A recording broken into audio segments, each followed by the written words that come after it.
Bismillahirrahmanirrahim. Baiklah, Assalamualaikum warahmatullahi wabarakatuh. Pertama-tama perkenalkan, nama saya Liga. Nomor induk mahasiswa 3942050001. Program studi Manajemen Informatika Fakultas Sains dan Teknologi Universitas Pancasakti Bekasi. Mata kuliah Pendidikan Agama Islam 2 dengan dosen pengampu Bapak Sun Haji S.Ag MM. Baiklah, di video kali ini saya akan presentasikan tugas ujian akhir semester PAI Pendidikan Agama Islam 2 dengan materi Asmaul Husna, sifat wajib, mustahil, dan jaiz Allah SWT. Dan di sini dua materi yang saya akan presentasikan. Yang kedua adalah materinya tentang hikmah marifatullah. Sebelum kita ke hikmah marifatullah, kita presentasikan dulu tentang materi Asmaul Husna, sifat wajib, mustahil, dan jaiz Allah. Baiklah, kita langsung masuk ke materinya. Yang pertama adalah pengertian Asmaul Husna. Untuk kita sebagai umat Islam, kaum muslim wajib mengetahui yaitu Asmaul Husna. Asmaul Husna itu jika menilik arti Asmaul Husna secara bahasa berarti nama-nama yang indah dan baik. Yaitu maksudnya ialah nama-nama yang menjelaskan sifat-sifat Allah Subhanahu wa ta'ala yang indah lagi baik. Dan nama-nama indah dan baik Allah Subhanahu wa ta'ala atau Asmaul Husna ini tercantum di dalam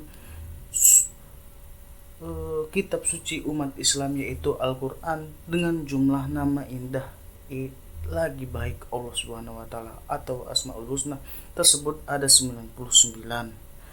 Nah, sebenarnya nama-nama baik Allah Subhanahu wa ta'ala ini memiliki jauh lebih banyak. Namun jumlah yang paling masyhur adalah 99 seperti yang terdapat dalam hadis Bukhari dan Muslim.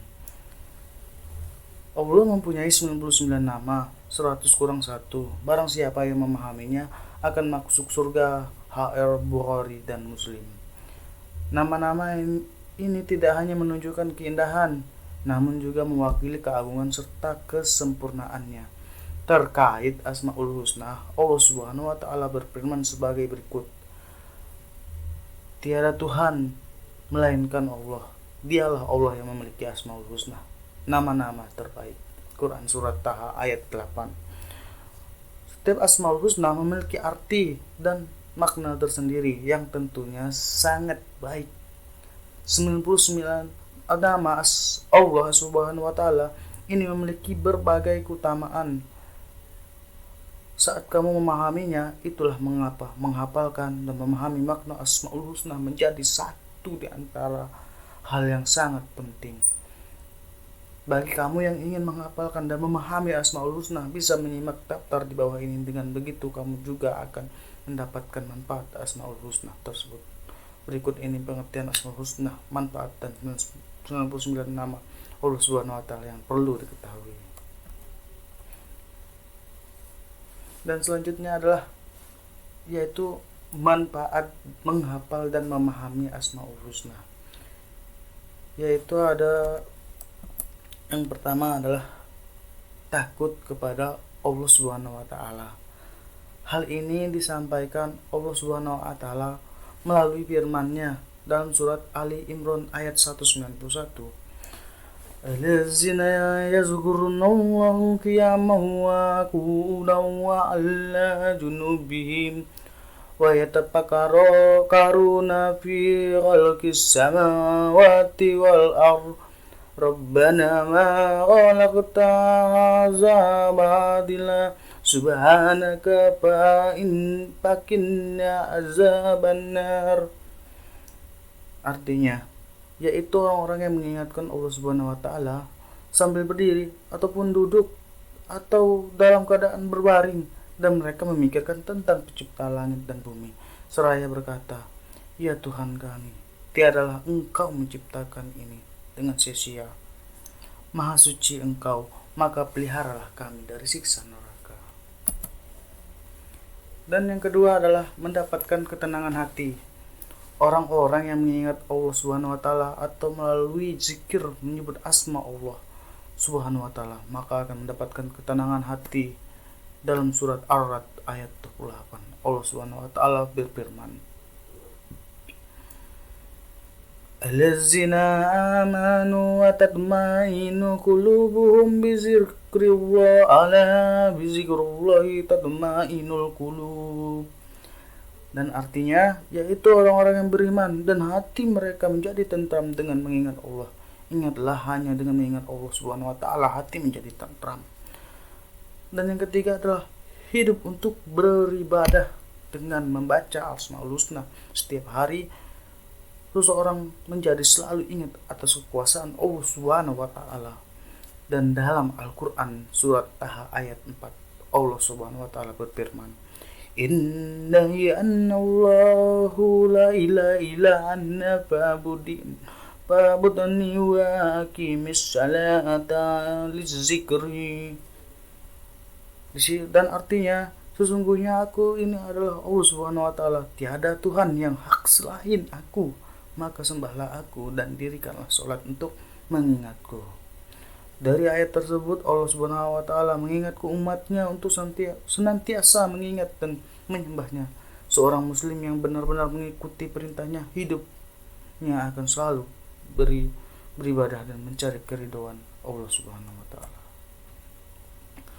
Dan selanjutnya adalah sifat wajib bagi Allah Subhanahu wa taala.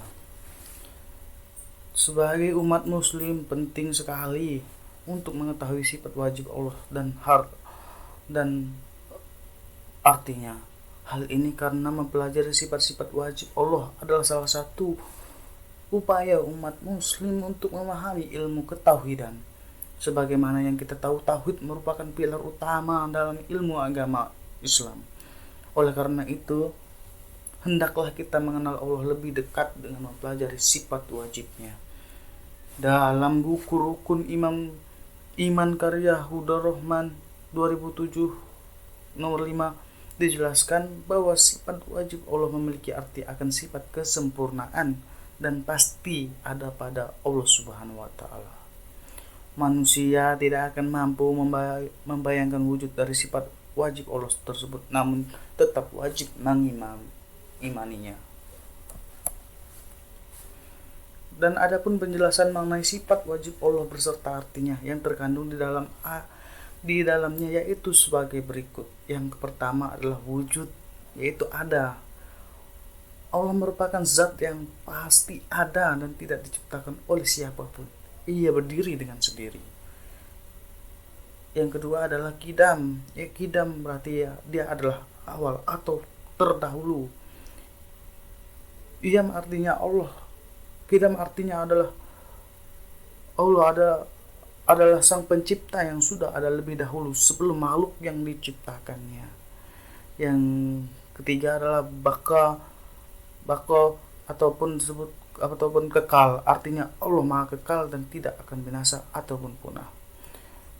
Yang keempat adalah mukhalafatul hawadisi, yang artinya berbeda dengan makhluknya, yaitu sifat wajib ini artinya Allah menciptakan alam semesta dan isinya, sehingga Allah pasti berbeda dengan makhluk ciptaannya. Yang kelima adalah qiyamuhu binafsihi, dia berdiri sendiri. Sifat wajib ini artinya Allah berdiri sendiri dan tidak bergantung pada makhluk apapun.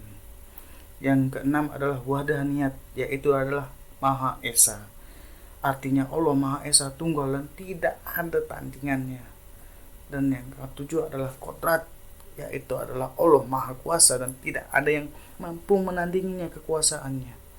Yang kedelapan adalah iradat. Iradat artinya setiap hal yang terjadi pada alam semesta ini merupakan kehendak dari Allah. Berarti iradat itu adalah berkehendak. Dan yang kesembilan adalah ilmun. Ilmun itu adalah mengetahui.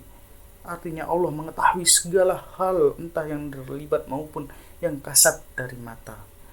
Yang ke-10 adalah hayat. Hayat adalah hidup, artinya Allah mempunyai sifat hidup dan akan kekal selamanya. Dan yang ke-11 adalah sama, berarti mendengar. Sama artinya Allah mendengar yang dikatakan apapun yang tidak dikatakan. Yang ke-12 adalah basar, yaitu adalah melihat. Basar artinya tidak ada makhluk yang mampu melihat sebaik kemampuan Allah. Dan yang ke-13 adalah kalam, yang berfirman. Kalam artinya Allah berfirman melalui ayat-ayat di dalam Al-Quran. Yang keempat adalah Qadirun, yaitu adalah Allah Maha Kuasa. Artinya segala hal yang ada di dalam semesta ini adalah kekuasaan Allah. Dan yang ke-15 Muridan, Maha berkehendaki, artinya Allah Maha menghendaki segala sesuatu. Aliman, Maha mengetahui, Allah mengetahui apa saja sebagai telah dijelaskan dalam Al-Quran. Dan yang ke-17 adalah Hayyan, yaitu adalah Maha hidup, hampir mirip dengan ayat, yakni Allah Maha hidup. Dan yang ke-18 adalah Sami'an, Maha mendengar. Sami'an artinya Allah Maha mendengar segala hal dan tidak tuli.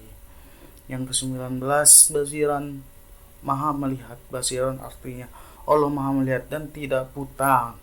Dan yang terakhir adalah nomor yang 20 adalah Mutakaliman, artinya Allah berfirman. Mutakaliman artinya Allah berfirman dan berkata-kata dan tidak bisu. Dan demikian penjelasan tentang sifat wajib Allah dan artinya.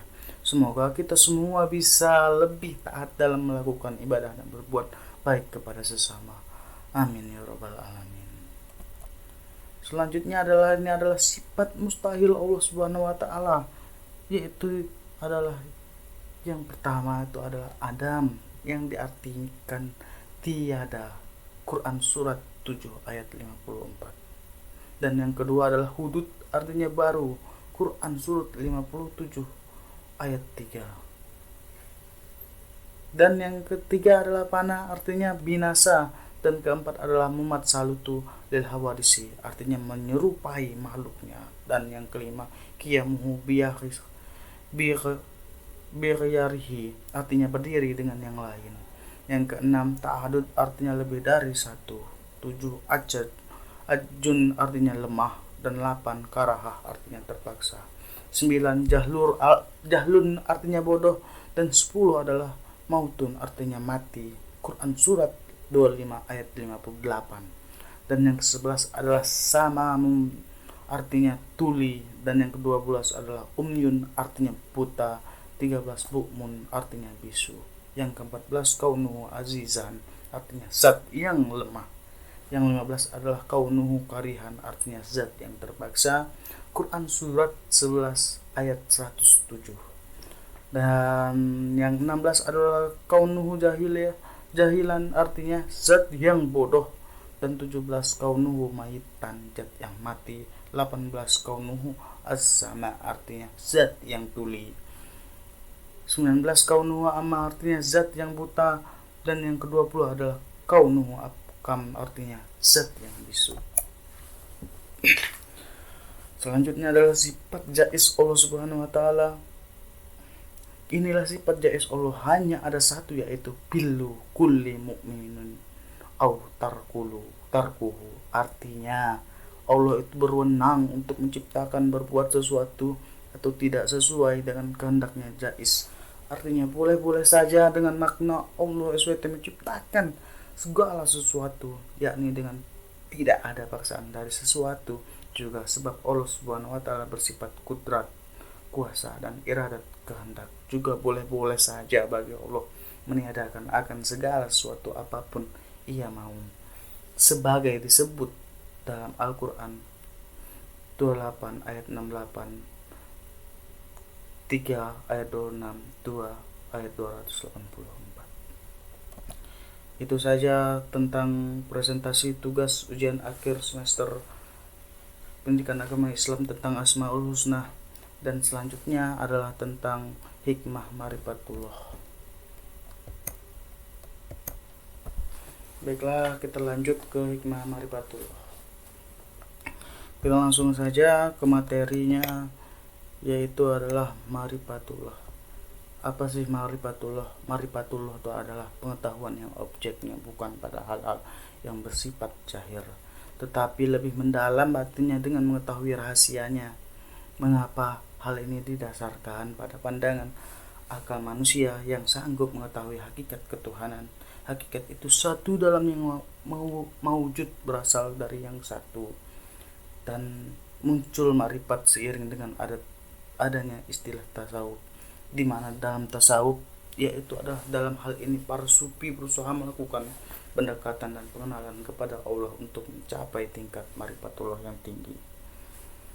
Sunan Al-Misri berpendapat bahwa marifat sufistik pada hakikatnya adalah irfan atau gnos. Tujuannya, marifat menurut beliau adalah berhubungan dengan Allah, musyahadat terhadap wajah Allah dengan kendalinya jiwa basyariah kepada eksistensinya yang inherent, wasilahnya dan muzahadah oleh spiritual marifatullah. Marifat datang ke hati dalam bentuk kasih dan ilham. Pada arti sufistik, marifat diartikan sebagai pengetahuan mengenai Tuhan melalui hati sanubari. Pengetahuan ini lengkap dan jelas sehingga jiwa merasa satu dengan Allah. Marifat arti secara umum adalah yang dilakukan orang alim yang sesuai dengan maksud dan tujuan ilmu tersendiri. Marifat menurut ahli fikih adalah ilmu. Setiap ilmu itu marifat. Marifat itu ilmu. Setiap orang alim arif, dan setiap arif itu alim. Marifat menurut ahli sufi ialah rasa kesadaran kepada Allah Subhanahu wa taala akan sifat dan asmanya. Marifat menurut istilah adalah sadar kepada Allah Subhanahu wa taala, yakni hati menyadari bahwa sesuatu termasuk gerak-gerik dirinya lahir batin seperti melihat, mendengar, merasakan, menemukan, bergerak, berdiam, berangan-angan, berpikir dan sebagainya. Semua adalah Allah Subhanahu wa taala yang menciptakan dan yang menggerakkan, jadi semuanya bila karena Allah. Dan marifat menurut pemikiran Ahmad Rifai yaitu berpikir akan kuasaan Allah atau susunan hati yang menggambarkan menuju kedekatan hamba dengan Tuhannya. Marifat menurut makna dahurnya adalah seorang menunaikan kewajiban agama yang sesuai dengan cara serta keikhlasan hati dalam beribadah semata-mata karena Allah. Orang yang telah marifat kepada puji Allah, mukmin karena kebaikan, maka bertambah imannya dan bersyukur kepada Allah, dan tatkala dihina dan disinta tidak menjadi runtuh semangat dan ibadahnya kepada Allah, karena ia benar-benar telah meyakini bahwa apapun yang terjadi pada dirinya dan alam semesta ini adalah atas kodrat, irodat, dan ilmu Allah semata, dan semua sudah sesuai dengan apa yang tertulis di Lauhul Mahfuz. Dan menurut Syekh Rifai, bagaimana juga seorang hamba sampai kepada derajat tertinggi dalam marifatnya dan telah sanggup mendekat diri kepada Allah dengan segala pengabdian, mereka tetap saja takkan mungkin dapat melihat zatnya Allah, karena zat Allah hanya akan dapat dilihat bagai bulan purnama di surga nanti bagi para penghuni surga. Pentingnya mengenal Allah, yang pertama adalah seseorang yang mengenal Allah pasti akan tahu tujuannya hidupnya. Quran surat 51 ayat 56, dan tidak tertipu oleh dunia. Yang kedua, marifatullah merupakan ilmu yang tertinggi yang harus dipahami manusia.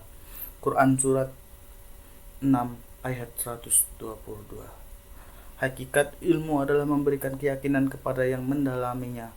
Marifatullah adalah ilmu yang tertinggi sebab jika dipahami memberikan keyakinan mendalam. Memahami marifatullah juga akan mengeluarkan manusia dari kegelapan kebodohan kepada cahaya hidayah yang terang. Quran surat 6 ayat 122. Yang ketiga, berilmu dengan marifatullah sangat penting karena yang A adalah berhubungan dengan objek yaitu Allah Subhanahu sang pencipta. Yang B adalah berhubungan dengan manfaat yang diperoleh, meningkatkan keimanan dan ketakwaan. Dengan akal diperoleh keberuntungan dan kemenangan. Ciri-ciri hamba marifatullah. Seseorang dianggap marifatullah mengenal Allah jika telah mengenali, yang pertama adalah asmanya, asma nama atau Allah, asmaul husna. Yang kedua, sifat Allah yaitu wajib, mustahil dan zais. Yang ketiga, af'al, perbuatan Allah yang terlihat dalam penciptaan dan tersebar dalam kehidupan alam ini.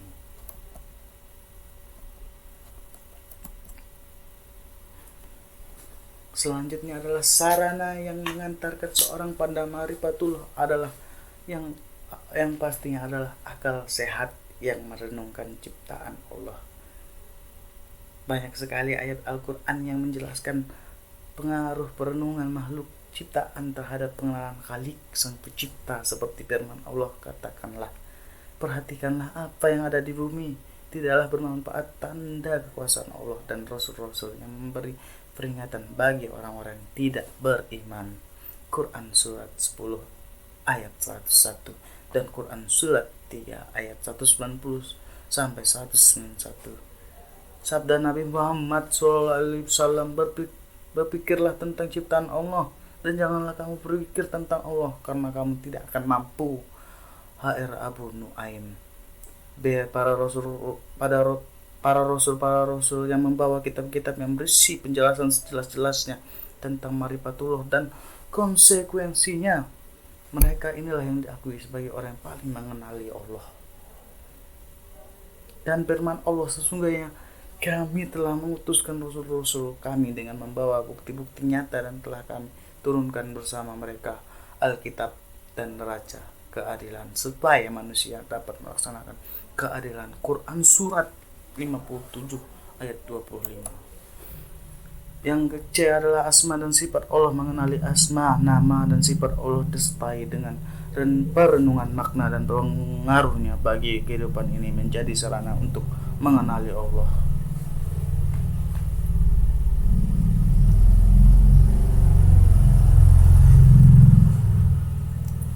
Cara inilah yang telah Allah gunakan untuk memperkenal diri kepada makhluknya dengan asma dan sifat. Ini terbuka jendela bagi manusia untuk mengenali Allah lebih dekat lagi. Asma dan sifat Allah akan menggerakkan dan membuka hati manusia untuk menyaksikan dengan seksama pancaran cahaya Allah. Firman Allah dalam Quran surat 17:110, katakanlah serulah Allah atau serulah Ar-Rahman dengan nama yang mana saja kamu seru. Dia mempunyai al-asma al-husna, nama-nama yang terbaik. Asma al-husna inilah yang Allah perintahkan pada kita menggunakannya dalam berdoa. Firman Allah Subhanahu wa taala dalam Quran surat 7 ayat 180. Hanya memiliki Allah asma al-husna, maka bermohonlah kepadanya dengan menyebut asma al-husna itu. Inilah sarana efektif yang Allah ajarkan kepada semua umat manusia untuk menegakkan ketiga tingkat tauhid, yaitu tauhid rububiyah, tauhid asma dan sifat. Kedua tauhid ini sering disebut dengan tauhid al-ma'rifah wal itsbat, mengenal dan menetapkan. Kemudian tauhid yang ketiga yaitu tauhid uluhiyah, yang merupakan tauhid dalam perintah yang harus kita semua lakukan. Yang selanjutnya adalah manfaat dari marifatullah. Semua yang ada di alam ini mutlak ada dalam kuasaan Allah. Ketika melihat fenomena alam, idealnya kita bisa ingat kepada Allah. Puncak ilmu adalah mengenal Allah, marifatullah. Kita dikatakan sukses dalam belajar bila dengan belajar itu kita semakin mengenal Allah.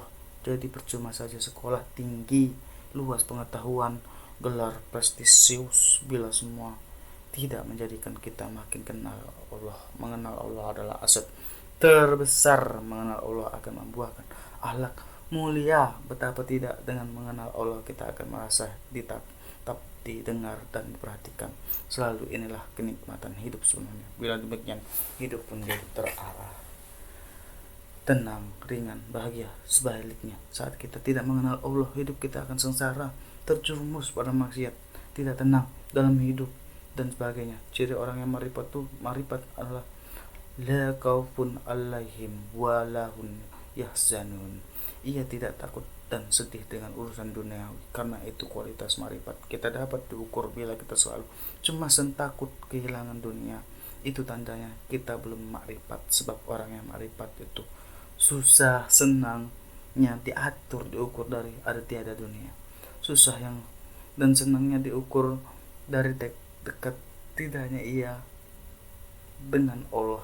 Maka kita harus mulai bertanya, bagaimana agar setiap aktivitas bisa membuat kita semakin kenal, dekat dan taat kepada Allah. Yang selanjutnya adalah jalan untuk mengenal Allah. Ibnu Qayyim dalam kitab Al-Fawwid halaman 29 mengatakan, Allah mengajak hambanya untuk mengenalnya dirinya di dalam Al-Quran dengan dua cara, yaitu pertama, melihat segala perbuatan Allah, yang kedua, melihat, merenungi, serta mengenali tanda-tanda kebesaran Allah. Sesungguhnya dalam ciptaannya langit dan bumi dan pergantian siang malam terdapat tanda-tanda kebesaran Allah bagi orang-orang yang memiliki akal. Quran Surat 3 ayat 190. Allah tidak melarang, bahkan memerintahkan hambanya untuk mengenal dirinya. Marifat kepada Tuhan tidak bisa ditemukan meskipun dengan menyembahnya secara benar. Marifat dapat ditemukan dengan cara larutnya dengan melainkan dunia secara total dan terus-menerus berpikir tentangnya mungkin bagi kita yang hanya sebagai manusia yang tergolong ke dalam golongan marifat mukmin menurut Sunin al-Masri, dan masih dikategorikan belum mampu untuk larut dengannya, melalaikan dunia secara total dan terus berpikir tentangnya. Begitu pula yang termasuk ke dalam golongan makrifat.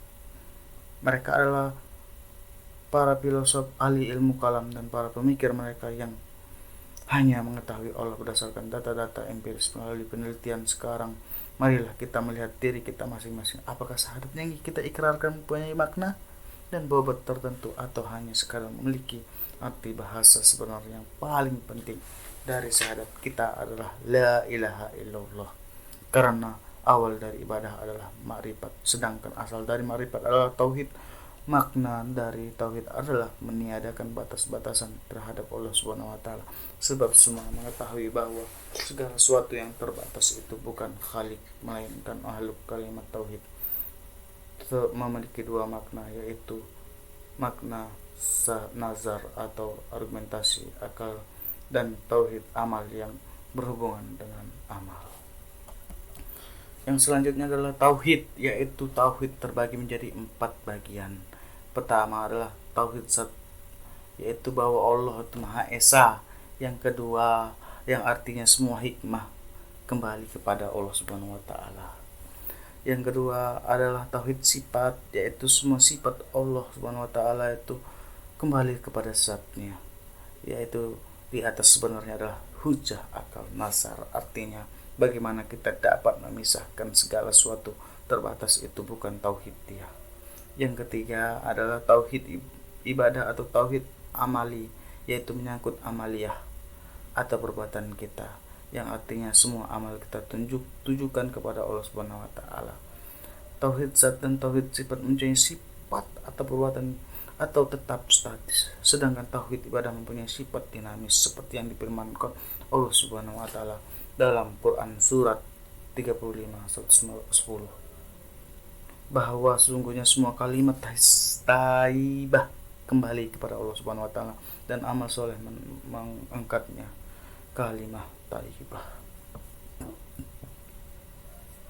Dan yang keempat adalah tauhid af'ali, tujuan dari tauhidiyah yang merupakan asal dari marifat adalah menciptakan dan membenci karena Allah Subhanahu wa taala.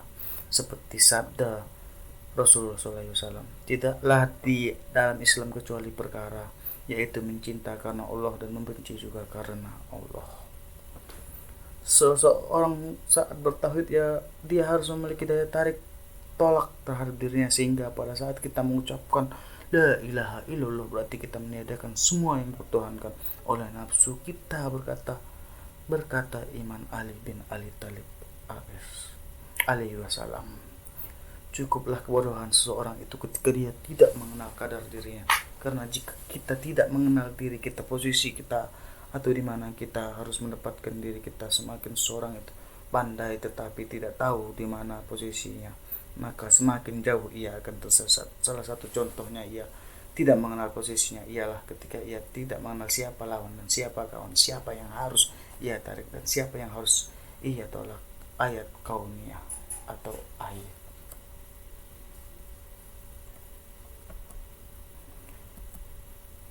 Sampai sini saja presentasi saya, kurang lebihnya mohon maaf, dan jika ada salah kata mohon maaf karena saya sedang belajar. Baiklah, saya akhiri dengan alhamdulillahirabbil alamin. Wabillahi taufiq hidayah. Wassalamualaikum warahmatullahi wabarakatuh.